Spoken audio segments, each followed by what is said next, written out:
from worst to first. Hello and welcome this afternoon.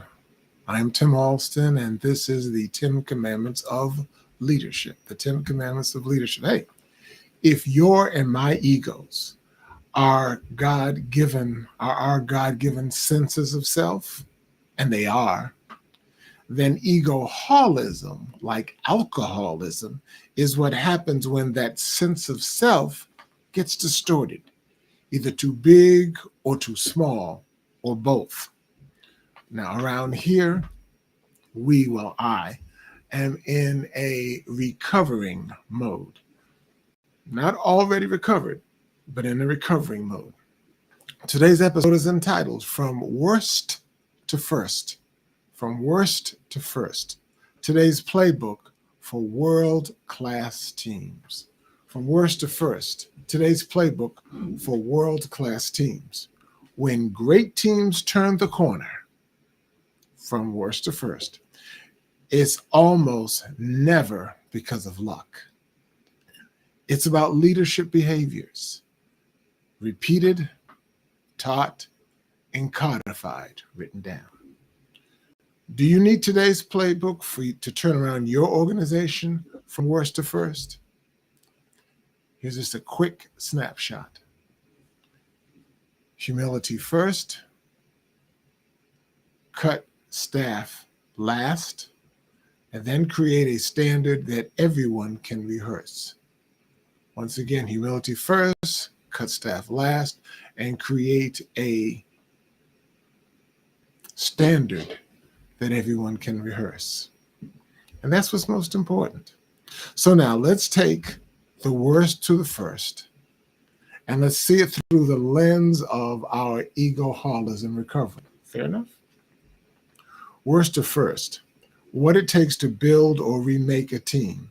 That is the title of a recent McKinsey & Company analysis of the turnaround of sports teams. It uncovered 3 best practices that happen to coincide directly with our three of our primary egoholism recovering steps. Deep listening, which is step 3. Growing the people that you have, which is step 5. And codifying your playbook, which is step 7. Here's what I mean. The first best practice mirrors our step 3, become an active listener with humility. So that's our step 3. New leaders in the study didn't start with speeches. Instead, they started with listening, using focus groups, office walkthroughs, and door open time gave them a clear read on performance, potential, and the health of their culture. For example, Western Michigan University's Dan Bartholomew modeled this when he arrived at his athletic program that was trending down. For example, he modeled listen widely, define how we win, and invite skeptics to test it in the daylight. As a result, listening changed the tone, it changed the culture, it broke down those silos, and it sparked collaboration. So what is the EHR, the egoholism recovering takeaway? Humility is a strategy, not a soft skill. It turns data into direction. Humility is a strategy, not a soft skill. It turns data into direction. Second best practice is our step number 5, turn bitter lemons into better lemonade. Under pressure to win now, it's tempting to cut personnel first. Instead, these leaders in the article resisted that chopping block. Their premise? Talent selection is about making people successful. Therefore, they invested in mentoring, affirmations, and clear cover from the top. Because most people don't quit jobs, they quit managers and leaders. The egoholism recovering takeaway? If you hired for character and skill, then coach what you recruited. Prune behavior, not people. Prune the behavior, not the people.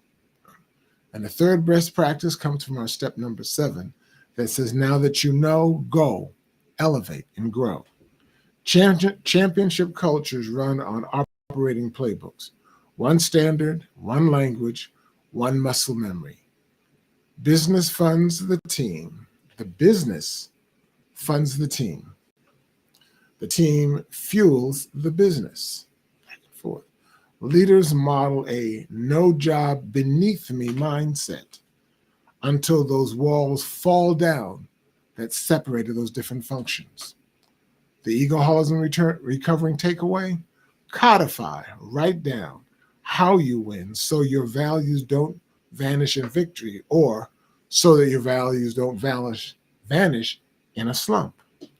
And finally, don't sleep on your SMLs, your silver medal leaders. Don't sleep on them.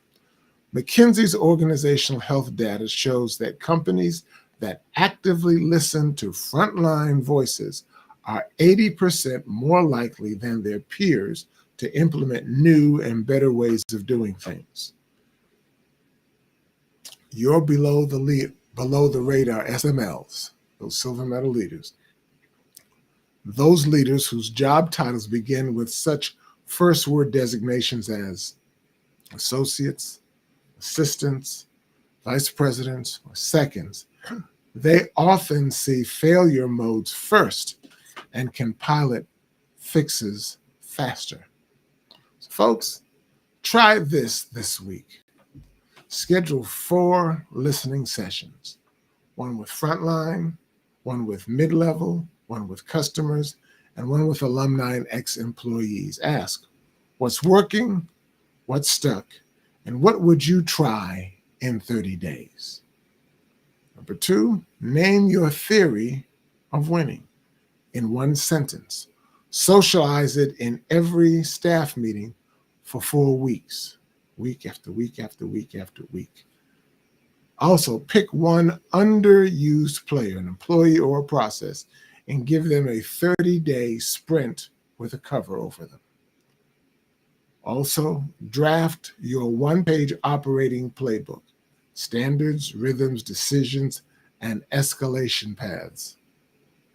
Also, celebrate one silver medal leader every Friday, publicly, with the behavior that you want repeated. Bottom line, winning is hard, but with humility, step 3, become an active listener. With development, step 5, turn your bitter lemons into better lemonade. And a living playbook, step 7, now that you know, go, elevate, and grow, you can make hard a repeatable thing to do. What we're talking about is not easy, but it's necessary. If you want to turn your teams around from worst to first, and that team can be either in the workplace, in the home place, or even in your worship place or in your social space. Humility first, cut personnel last, and create a standard that can easily be rehearsed. Thanks for watching. Thanks for listening. This has been the 10 Commandments of Leadership. This is where we do 2 primary objectives. This is where we educate, equip, and empower emerging leaders with God-thought leadership. And also where we present current events, current articles, current newsmakers in the light of best practices from the Bible. We'll see you tomorrow on the 10 Commandments of Leadership. Bye-bye.